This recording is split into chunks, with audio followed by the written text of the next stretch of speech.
welcome to the New Life Fellowship podcast. New Life Fellowship is a community of grace in Kitchener, Ontario, Canada. Our goal is to teach and share and experience the life of Jesus Christ together. You're about to listen to a message from one of our meetings. Please make sure to check out our website, newlifekw.ca. Without further ado, let's listen in. Well, this morning we're going to talk about anger. And I realize that doesn't apply to you unless you have a pulse. But I'm joking, because it's one of those things that I think is crucial for all of us to understand. That it's a topic I think that God's been preparing for me to talk about these last few weeks, and not the kind of preparing that comes from sitting by a quiet stream and some reflective study. No, this has been more of the practical, hands-on kind of preparation, the stuff where you get to see it and study it up close. And so needless to say, I'm looking forward to moving off of this topic and onto something else, although unfortunately we're going to need at least one more week on this topic. But I am looking forward to, I figure if I'm going to experience things that I have to teach, I should start teaching on how to live with too much wealth and comfort. I figure that's going to be our next topic. So, but I'm kidding, because, there is an aspect of anger that is funny. I mean, I don't know if you've ever kind of seen the funny side of it, but there is something about seeing adults kind of lose their stuff and act like little toddlers, throwing their sippy cups on the ground and that sort of thing. For example, Google sports meltdown if you're ever bored on a some evening, and you will go down a rabbit hole of coaches just losing their minds over the calls they didn't get and so forth. My personal favorite, I think, are when those baseball managers get all angry, upset, Billy Martin style, kicking dirt and that sort of thing. But then they grab second base and they toss it into the outfield as if that's somehow going to punish the umpire. Because the umpire isn't going to get it. It's the grounds crew is going to get the base. They're not doing anything. But there's just that mentality of just them losing their mind. It's a little bit comical to kind of watch that at times.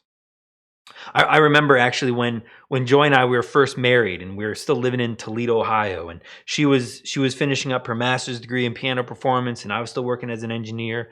But it was playoff time. It was playoff season, and the Leafs were against Philadelphia, and they were having a great series, right? I mean, little trip down memory lane. Guys like Tucker and Sundin and Belfour and McCabe were on the Leafs, and guys like LeClaire and Recchi and Roenick and Donald Brashear. Remember Brashear? They were on the Philadelphia Flyers, and so then the Leafs still had some sandpaper in their roster, and Philadelphia was still kind of the Broad Street bullies of sorts, and so it was as playoff hockey should be: fast paced, intense, lots of chippiness, lots of hitting. And so I remember watching the series, and it was Game 7 now, and it was tense. It was things were going. I remember yelling at the ref, because I know he heard me through the TV, and I know he felt embarrassed and shamed by the call, and that led to making a better job going forward. I'm sure my yelling helped, but it apparently wasn't enough, because in Game 7, the Leafs got blown out 6-1. They were never in it. It was over within just a few minutes into the game, and so I was moody, I was angry, I was frustrated, and I was clearly not behaving as well as I could have. We'll say it that way. And I remember Joy. She was a little bit shocked and terrified, because she'd not yet seen this side of me. But it was too late, because we were married. So she was kind of thinking, "Oh, who have I married? What have I gotten myself into?" So there's some funny sides to that. We kind of laugh a little bit about that now, a little bit. Although she's never really accepted the Leafs after that. But so again, there's that anger can sometimes be entertaining when no one gets hurt, and that's what's really important. When no one gets hurt, then it's just adults acting like children. However, majority of the time, that's not the case. Anger is a very powerful emotion, and more often than not, it's going to leave a lasting impact that is also equally powerful on those who are going to be experiencing that anger being expressed. So like, for example, in the Christ-centered counseling that we offer here, we often, almost every person, we explore their history. We go through their story and try to understand the key people and key events that they kind of grew up with. Because what we're looking for is to understand how growing up shaped their worldview, shaped their view of themselves, even of God and those around them. Because the reality is we're all a product of three things. We're a product of our nature, meaning basically your DNA, which is really what your grandparents or great grandparents were. That's going to determine your physical aspects and so forth, right? It's going to determine things about your height and often your weight and so forth, right? So those are things that you just can't control at all. That's your nature, DNA wise. And then there's the nurture, meaning how did you grow up? What was your family environment like? And then finally, there's the environment in terms of the society and the culture. All three of them play a big role in devising and coming up with how we see ourselves. And it's in those early formative years that are so so important on us. They play such a large role in shaping our soul. Uh, think about it. When you and I arrive here on planet Day, it's a momentous day. It's the day that all other days were leading up to. Because in that moment, everything in history can now begin. I mean, up to that, it didn't really matter. It's just building up to your arrival, because your arrival has now, announced the arrival of the king or the queen, the emperor or the empress, and so now life can begin. And Bill Gillum, he likes to call this the Lord of the Ring mentality, where I am the Lord of my ring, and anything that's in my ring counts, and everything that doesn't. And so we often, especially as little kids, we believe we're the center of the universe. And what happens around us must therefore say something about us. So let me illustrate it. Imagine we got a little kid named Bobby. And Bobby's dad, he had a tough day at work. He's feeling squeezed. He's feeling overwhelmed. There's a deadline coming, and he's not sure he's going to be able to finish the task on time. And he was just, in fact, called onto the carpet by his boss, who just ripped into him for 30 minutes, just ripping into how much of a mess he's been and how he's letting the company down, and the last presentation was subpar, and he better get on this one. And all of that stress, all that pressure now is just weighing on Bobby's dad. And so now he's leaving work, and he's got that 45-minute commute home, battling traffic and all that mess. And finally he comes home, and he's just looking to find his favorite chair to just crash in. And so he's on his way, he sees it, and he thinks, I'm going to be there and I'll be okay. And then he steps on this little piece of Lego, which is the greatest toy in my mind, but I think partly has been designed as a landmine, because I mean, the little sharp edges and just no give in those things. And so Bobby's dad steps on that and just sends the anger through the roof. I mean, at that point, it was all just brewing up inside, but that stepping on that little red brick just sends him into a rage. And he just turns and he unleashes on Bobby for leaving his toys and not being more respectful, and on and on and on. And all of that is just going on Bobby. And so Bobby, he's sitting there and he thinks to himself, man, poor guy, must have had a rough day at work. I'll let it blow over. That's not what Bobby's thinking. Bobby, all he sees, all he knows is dad is angry at him. Dad's upset with him. And Bobby, again, Lord of the Ring, king, emperor, only one that matters in this world, center of the universe. Dad's anger must say something about him. And so the combination of the scowl, the tone, the words, the yelling, the screaming that's coming from this powerful adult male to this little child is really, it's too much. And so Bobby begins to feel that you know what, he begins actually to feel everything that his dad was feeling when he was being reamed out by his boss. But now he's feeling like a failure. He's feeling not good enough. He's feeling all this shame and this guilt. And his emotions, which before were probably nice, 0, calm, cool, and relaxed, they shoot up to a 9 or a 10, ready to explode real quick. And he's got all these tears, and it leaves a mark. And so this and other similar events play out in Bobby's life.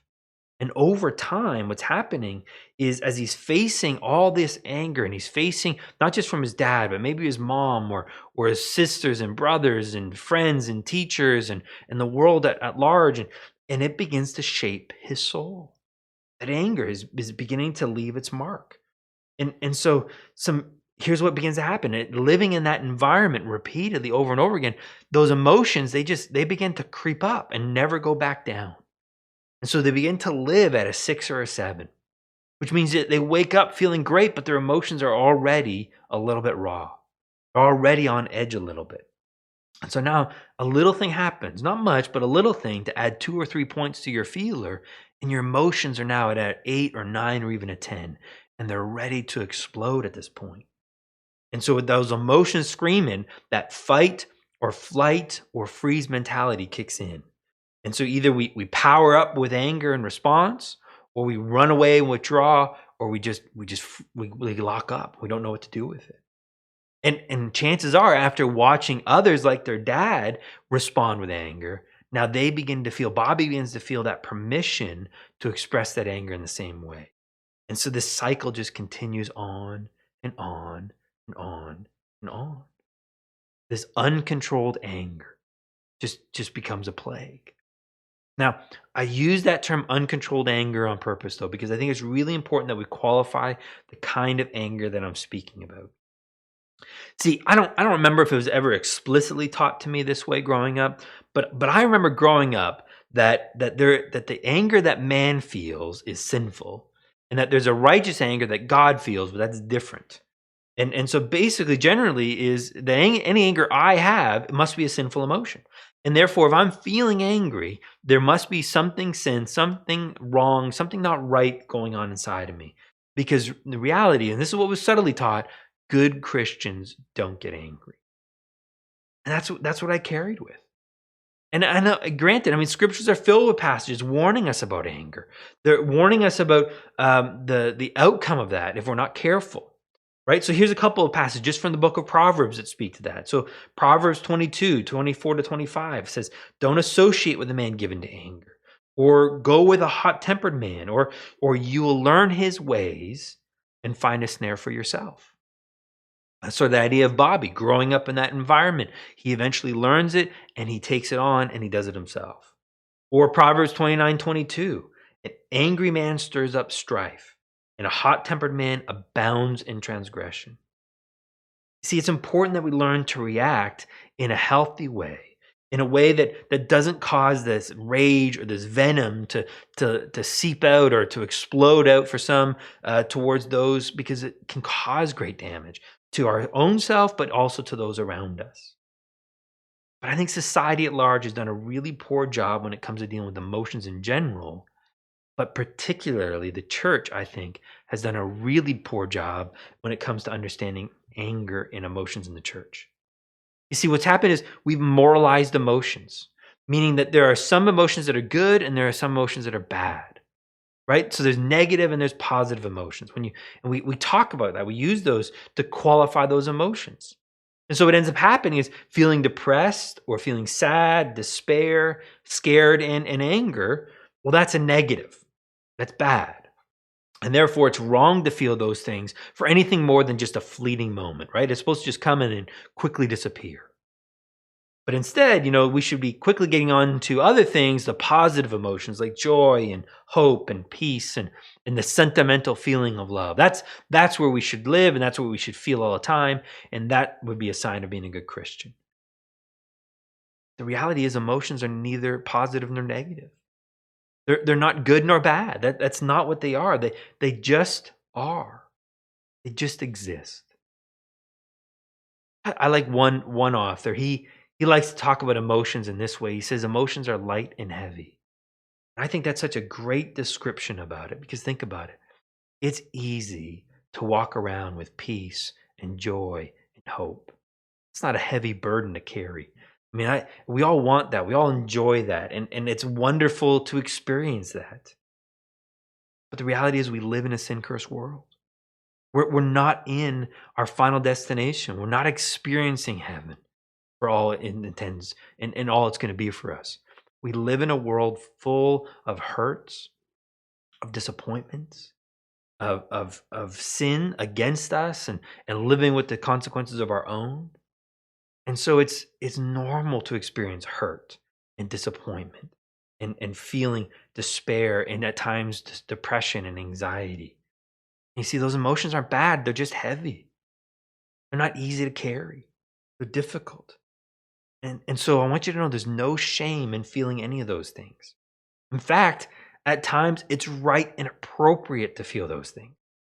I mean, think about it. If you lose a loved one passes away, and you feel joy, that's not right. That's not healthy. That's a sign of a real deep mental dissonance going on there. There's something not right about that. And so it's okay and right to feel certain things. And this whole idea of there being a righteous or a holy anger as an emotion versus a regular anger, just toss that whole idea aside. That idea needs to improve before it can become heresy. Because the reality is, think about it. How does a righteous anger feel different than regular anger? Anger is anger. It feels the same way because there's nothing attached to the feeling of anger to make it moral or not moral. So we need to remove all the moralistic tags off all of our emotions, realizing that God designed us to experience those emotions for a purpose. All emotions, the entire spectrum from light to heavy, they all play a role. And to ignore a particular spectrum, a particular part of that spectrum, because it just doesn't feel comfortable or we don't like it, all that does is make you less human. Because again, he designed us to experience all of them. And so, in fact, now, understanding that and not being afraid of our emotions, it allows us to understand the role that wants emotions to play in our lives. You see, emotions, they're simply a signal or an indicator that something may be happening. Now, it doesn't guarantee anything's happening.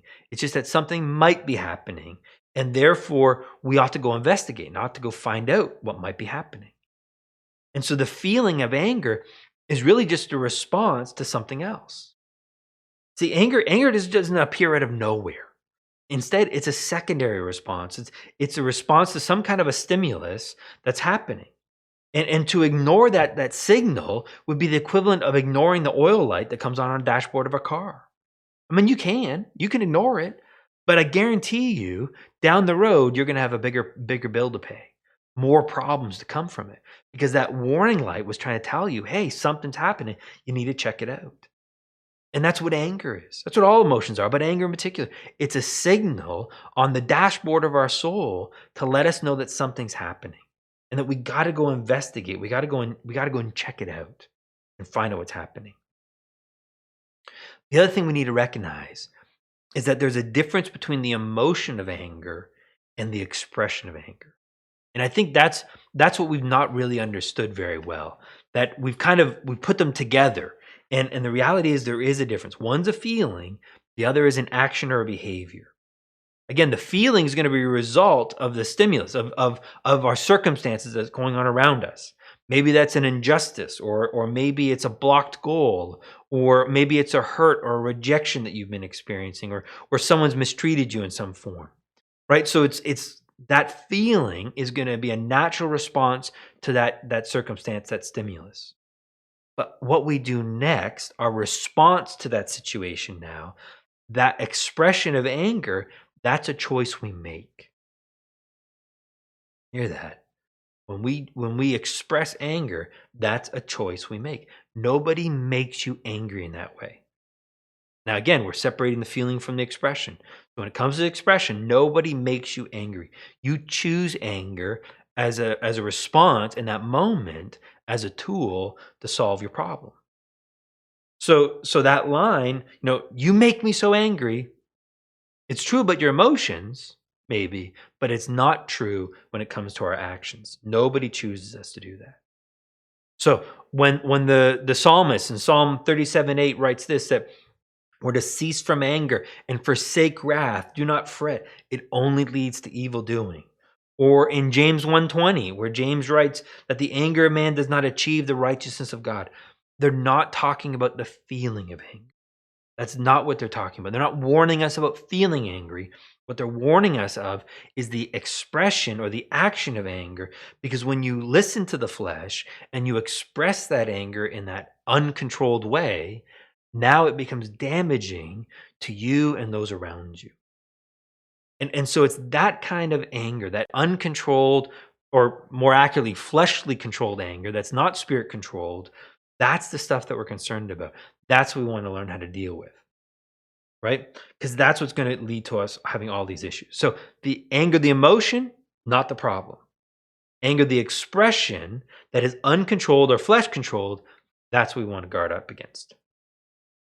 So before we look at how we can understand a healthy expression of anger, let's look at some common unhealthy expressions of feeling angry, what we do when we feel angry. Let's look at those one first. So the first one I want to look at is this idea of burying it or ignoring it or just avoiding our anger, sort of living in a state of denial. Basically, what I see happening is we don't allow ourselves to be angry. Maybe you grew up and you grew up as I did, and you learned good Christians don't get angry, and therefore it's not okay. It's not right for me to be angry. Or maybe you grew up in a home where you weren't allowed to be angry, and that was sort of the subtle message that you weren't supposed to be angry. You have no right to be angry, and so you don't allow yourself to go there. Or maybe you grew up and you saw other people expressing their anger, and you were afraid that would happen to you. And so again, you just bury it. You just stuff it down. You live in a state of denial. And the reality is, anybody who says, I don't get angry, this is for you. We all feel angry at times. It's, again, how can you not get angry living in this world from time to time? It's going to happen. You just drive on the highway, and that will lead to all kinds of anger. Right? So it's normal for you to have those feelings, but to not recognize it just means you're going to just push it down and deny it. And here's the problem with that. It leads to one or of two different responses. One, you might become the pressure cooker, where it just builds and it builds and it builds and it builds until suddenly you explode. And then often you're going to explode on the person that doesn't need it, doesn't deserve it. Or two, you suppress it in such a way, you disconnect all your emotions. And you shut down, and you're so disconnected from your feelings because they don't feel comfortable, but then you don't get to experience anything that's good. And so this whole world becomes stale. This whole world becomes very dry. And so that's one mistake we make. Another mistake we make is transference, where basically we end up taking it on other people. Right? This is the story of Bobby, right? Where he was experiencing all that, his anger from his dad. His dad was beat up at work, so dad comes home and he takes out the anger on the kids, or takes it on the dog. And so basically, what happens in this transference is those who are innocent are experiencing the wrath that has been building up inside of someone else. The next one is we internalize. And so basically there's an explosion of anger, but this explosion of anger is internal. And so basically what's happening is we're taking out the anger, but on ourselves. And so what happens now is this anger is going to lead to depression. It's going to lead to anxiety. It's going to lead to all kinds of mental health struggles, because it's taking that anger on ourselves. And we just blame in this self-hatred. And it leads to all kinds of problems. Or what we'll do is we'll camouflage it. And so this camouflage is a form of denial through rationalizing, through minimizing, through denying it, or even just twisting things, trying to make it sound spiritual. And so I see this happen for a lot of people, where it wasn't that big of a deal, or it was so long ago, it doesn't really matter. And so it's there, but we don't allow ourselves to recognize it.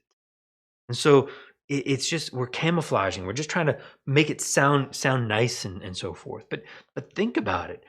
To think that you can somehow live in this world, this sin-cursed world, and not experience any scars from it, not experience any hurts from it, that would leave a mark on our soul, is sort of the expression of a car going through a smash-up derby and not have any dents or scratches on the end of it. It's just not possible.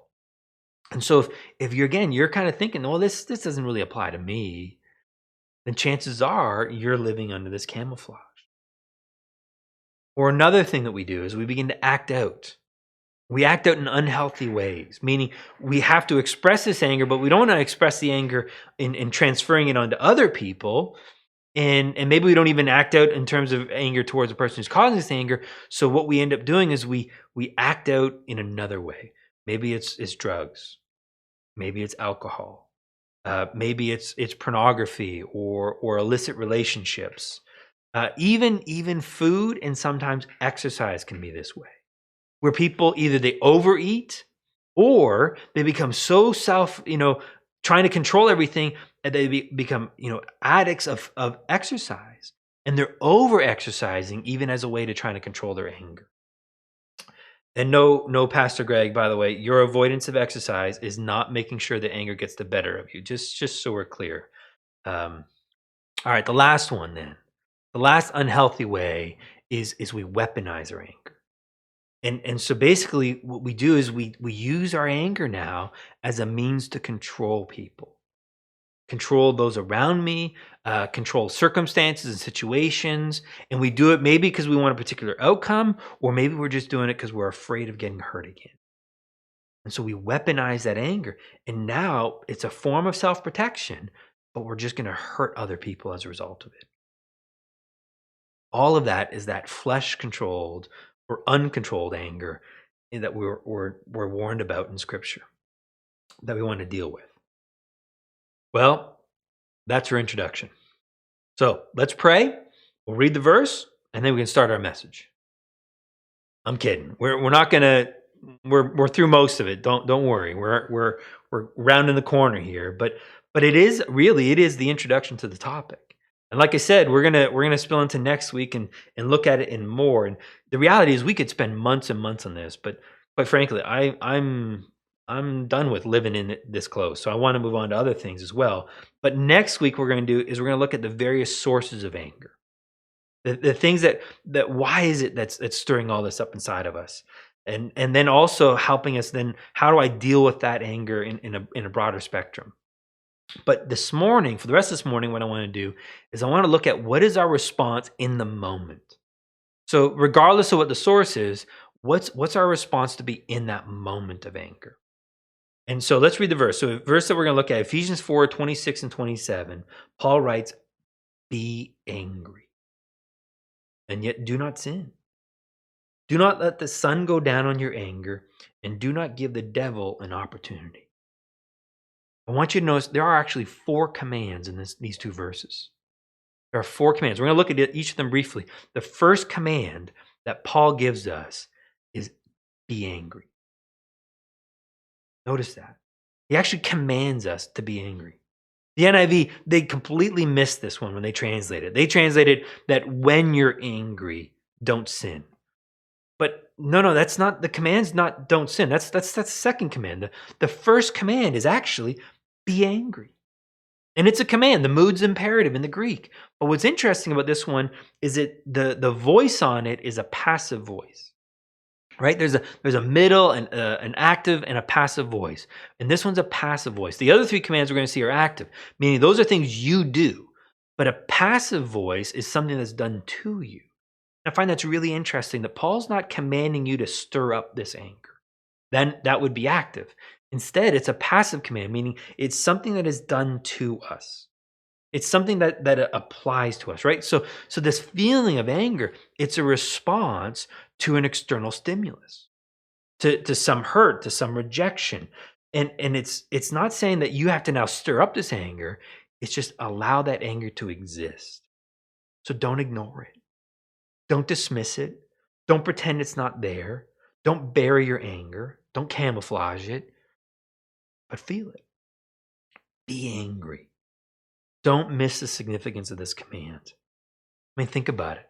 How often have we been told that you have no right to feel angry? Or how many times have we told ourselves that we just shouldn't be angry, that it happened so long ago, we should get over it? But maybe we just can't get over it because we've never actually followed that first command. We've never allowed ourselves just to be angry, to feel anger. And it's so important that Paul makes that the first command. Be angry. Now, it doesn't end there. Remember, there's an emotion of anger that we're allowed to feel, but now he's going to transition talking about the expression of that anger. And he says, don't respond negatively. Don't sin out of that anger. Now, let me back up a little bit. I missed something really important here, because why is it important to feel that anger? Because do you realize that anger is good? That anger sometimes can be good. I'll say it that way. See, God is angry at times. It's a healthy, natural emotion. To never feel anger is not some badge of honor. God's not impressed with you that way. It just means that you're less human and you're not living the way God intends us to live. Because think about it. What can anger do? Well, anger can be good because it can lead to change. Anger can be good because it can lead us to recognize an injustice that needs to be righted. Or maybe anger can help us expose that something's not right, something's wrong, in terms of how you're being treated or how things are going. So that feeling of anger, don't ignore it, don't deny it. Be angry, but don't sin out of that anger, meaning that there is a way, there is a healthy way that we can respond that isn't sinful. And again, this command, it's a command, it's imperative, but it's an active one, the voice this time. Meaning this is something that we do. It's one of restraint. It's one where we're living under control. We're not letting the flesh dominate us. We're not letting our emotions of anger dominate us. We're still letting the Holy Spirit respond. And so we don't have to explode with this rage and this anger. There is another option. The third command then is do not let the sun go down on your anger. This is the kind of a device that's often given to newly married couples, right? They should never go to sleep angry. And so if you're going to bed and suddenly get into a fight around 10 o'clock at night, you can't go to sleep until you solve that fight, because, don't go to bed on your anger, sort of idea. And there might be some wisdom in that, but that's not exactly what Paul has in mind here. See, this phrase that Paul using is an idiom. Now, I'm not calling anyone an idiot here. And an idiom is an expression that we use that's not meant to be taken literally. For example, if someone says to you, you're barking up the wrong tree, they're not literally meaning you're barking at a tree. Or this idea is going to blow your socks off. They don't literally mean your socks are going to suddenly explode off your feet. It's an idiom, it's a phrase, and it's an expression we're using that's really trying to convey a larger meaning. And that's what Paul's using here with this phrase, not letting your sun go down on your anger. It's an idiom. It's a phrase he's using. And all he's meaning is just, don't ignore it. You need to deal with it. You need to make sure you address it in some way. And it doesn't necessarily have to be in that moment or even that day. Think about it. That couple going to bed and it's late, and maybe now it's 11:30 at night, and they're exhausted, they're tired, long day at work and long day with the kids, and they're really exhausted. And that exhaustion actually maybe contributed to the misunderstanding. Well, should they now stay up rehashing and fighting until 3 o'clock in the morning and solve it? Well, chances are it's just going to get worse, because they get more and more tired as the night goes on. And so maybe the best thing they do in that moment is, let's go to sleep. And then tomorrow, when we're fresh, then we'll address it. And then when they're fresh, they look at it and they go, you know what? That was so silly. What a misunderstanding. I'm sorry. Will you forgive me? You're right. I blew it too. I'm sorry. Will you forgive me? And they solve it really quickly. So it's not that you have to solve it that day or right away, but you do need to address it. Because if you don't, it's just going to get worse. And that leads us into the fourth command that Paul gives us. And the final command is, do not give the devil an opportunity. So what happens is that anger that we ignore, that anger that we don't deal with, again, whether it comes out in anger and comes out in rage and on those people we're angry at, or the people who don't deserve it in the transference, or it just begins to eat away at you. And what happens now is we're giving a foothold, as one translation says, to the enemy. We're giving him an opportunity. We're giving him a beachhead. And in doing so now, he has a place to launch his attacks from. And that's what's so dangerous to us. Think about it this way. In World War II, what was so important about D-Day and on the beaches of Normandy is that the soldiers, when they got the beach, when they are able to land there, they now had a staging ground for the rest of Europe. That the soldiers could land there safely, get organized, get loaded up, and then go off into battle. And so that beachhead is critical. Well, when we have all this anger that we are not resolving and we're not dealing with, All it does is it gives the enemy, gives the devil a foothold, an opportunity, a beachhead to now launch his attacks against us over and over again, to attack our mind, to attack our soul, and make things so much worse. So we want to know, how do I deal with deal with that anger? And again, next week we're going to look at how we deal with anger in terms of the root causes and the sources of it. But right now, this morning, we want to look at how we deal with the anger in the moment. In that moment where you step on that Lego piece, in that moment when someone cuts you off in traffic, how do I respond in that moment? And again, we're not talking about the feeling. I'm not talking about stopping the feeling of emotion, of anger. Rather, how do I not sin out of that anger? How do I prevent that anger from controlling us? And here, I think it's really important and helpful to understand and remember that expression of anger is really, it's a deed of the flesh. Remember in Galatians 5:19 and 21, Paul there talks about the deeds of the flesh or symptoms of the flesh or the workings of the flesh, meaning that the flesh is going to express itself in certain ways. And one of those things that I listed is an outburst of anger. And what that tells us is that when we give in to that anger and that uncontrolled anger comes out, it's not an anger problem you're having in the moment. It's a flesh problem that is presenting itself as an anger problem. That's the issue. It's the flesh. And what we're doing in that moment is we're listening to the voice of the flesh as it's trying to lead us in a way to somehow control and protect ourselves and make sure that we're okay, but doing it independent of Jesus. And so we want to find out, how do I not listen to the flesh? So while I was doing some study, I was watching some videos and seeing on some other people and how they presented this idea of how we deal with anger. And I found it interesting that there's one video I watched. As I watched him talk about anger and dealing with anger, I got more angry watching it. Isn't that interesting? And I got more angry watching it. And the reason was because his counsel was so shallow. It was so empty. It was just like he doesn't live in this world. And he's not realizing that the battle we're up against is so much deeper than just this momentary feeling of anger. It's one of dealing with the flesh. And that's why he had no answers. So things like breathe and count to 10 and try and see it from other people's perspectives and so forth, they're not wrong. They're not wrong. They do have a part to play. Because in terms of breathing and counting to 10, all you're doing is you're just buying time.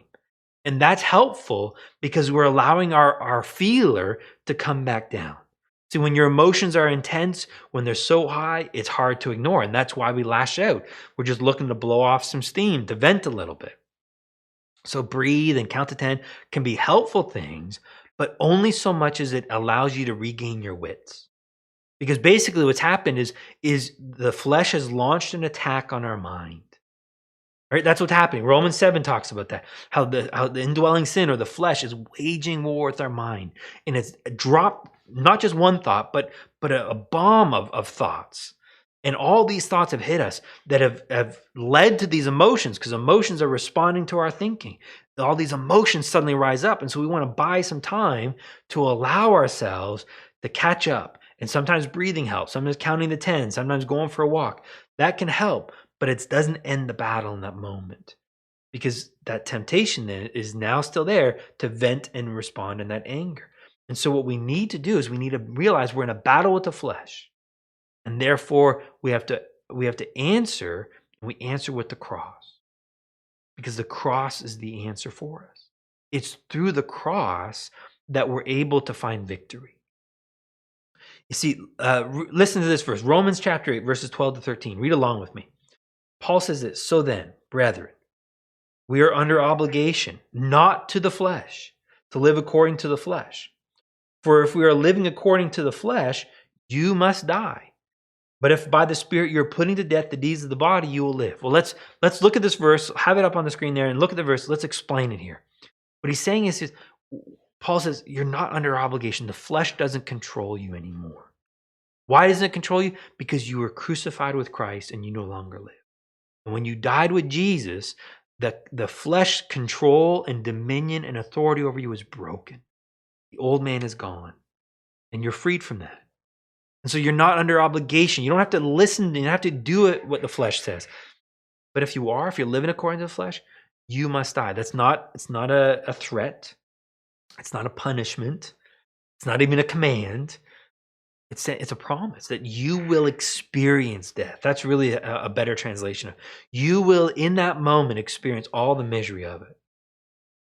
But if by the Spirit, now that's the key. It's not my job to overcome the flesh. It's by the Spirit, by the Holy Spirit now living in me as a new creation.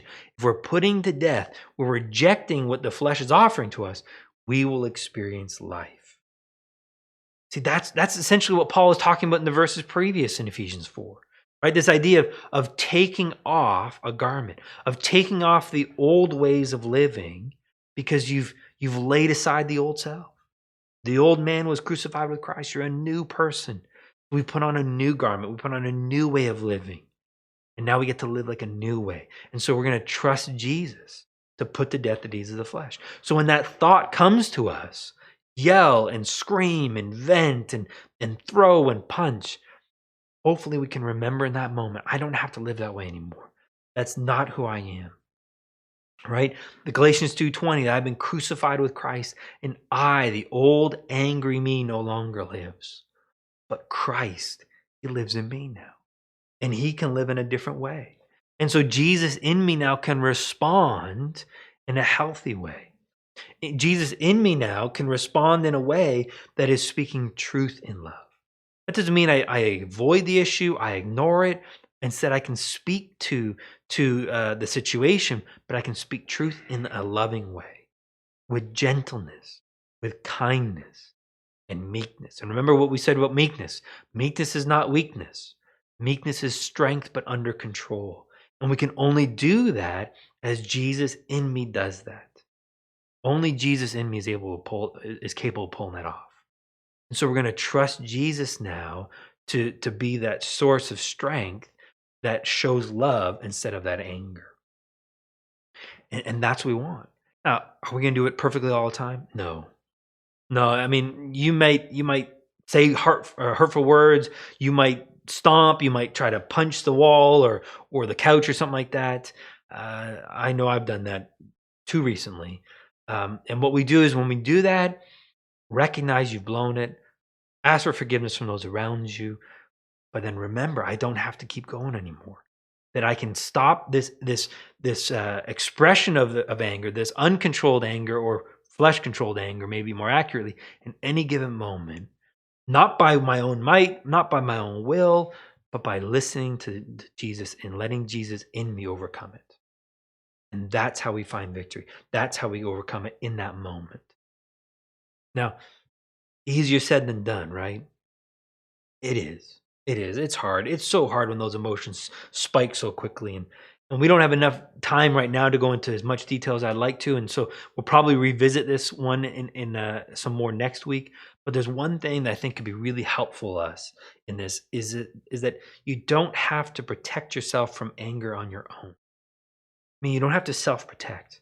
In fact, chances are, if you are only self-protecting yourself from anger, the flesh is going to win. Instead, this is why it's so good to have people that we trust around us and allowing them to protect us. You see, when that anger spikes, when those emotions flare up, it's easy to get blinded by it. I mean, how many of us have ever experienced a blinding rage? I know I have, and there's been a physical blinding from it, but there's also a mind blinding where we get this tunnel vision, and all we see is the moment. All we see is the justification we have in exploding in anger in that moment, and so we're going to lose that control, and we feel justified, and we feel right in all that, but our judgment is clouded. Our judgment is compromised in that moment because our mind is compromised. Here's where our loved ones, our trusted ones around us, can help protect us. Because see, they see what's going on better than we do. They see the signs. They see that emotion rising up, and they know where it's going to take us.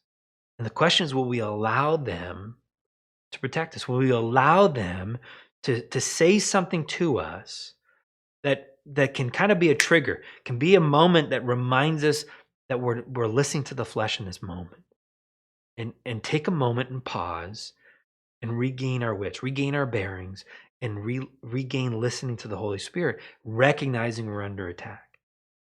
Now it's hard because it requires so much trust, because I feel so justified going in this one direction, and this person is telling me I'm wrong and I need to go another direction, and I got to trust that they're not trying to play me, they're not trying to win an argument, they're not trying to control me, but that they are in fact trying to love me and protect me in this moment. And that's not easy. It's so hard, but when you do, you save yourself and you save those around you from so much unnecessary hurt. And so it's allowing other people to protect us. Again, we're going to talk more about that next week when we start talking about the issues of anger and the sources of anger and where they're coming from. But this morning, remember this: you yourself cannot overcome anger in the moment, but Christ in you can. And because what happened on the cross, we're going to apply the cross. We're going to recognize that Jesus died and we died with him. Therefore, I don't have to listen to the flesh. I don't have to give into this moment. That's what Paul meant in Romans 8 when he's talking about crucifying or applying death to these thoughts. Is I'm recognizing I'm dead to sin, dead to the flesh, but I'm alive to Jesus. And Jesus in that moment can express his life through us. Let's pray. Heavenly Father, anger is so hard to deal with at times because it's so emotional and it's so powerful and it's scary. And it's been used in a lot of people's lives to they've been hurt by them or hurt others by them. And I pray, Father, that we see that we don't have to be afraid of the feeling of anger. That we can learn to express anger in a healthy way, and that it can lead to healthy change. But we recognize, Father, that we can't do it on our own, that we can't overcome this anger on our own. Instead, Lord, we need your Spirit to do so, and that's why you've come to live inside of us. It's so that, Jesus, you can overcome the flesh. You can overcome that thought, that temptation of anger, and we instead could experience life and offer life to those around us through your kindness, through your gentleness, through your love. And that's our desire. That's what we want to see. In your name we pray. You've been listening to the New Life Fellowship podcast. Thanks for joining us. For more great content, please be sure to check out our website, newlifekw.ca, and sign up for our mailing list. Subscribers will receive our The Life in the Apartment ebook that is sure to encourage and bless. Don't forget to follow us on Facebook, Instagram, and subscribe to our YouTube channel to watch the latest services and additional video content. New Life Fellowship is a registered charity that is supported by the giving of partners and friends. All donations will be received. If you would like to donate at newlifekw.ca. Your giving is highly valued and appreciated. You are loved. Take care.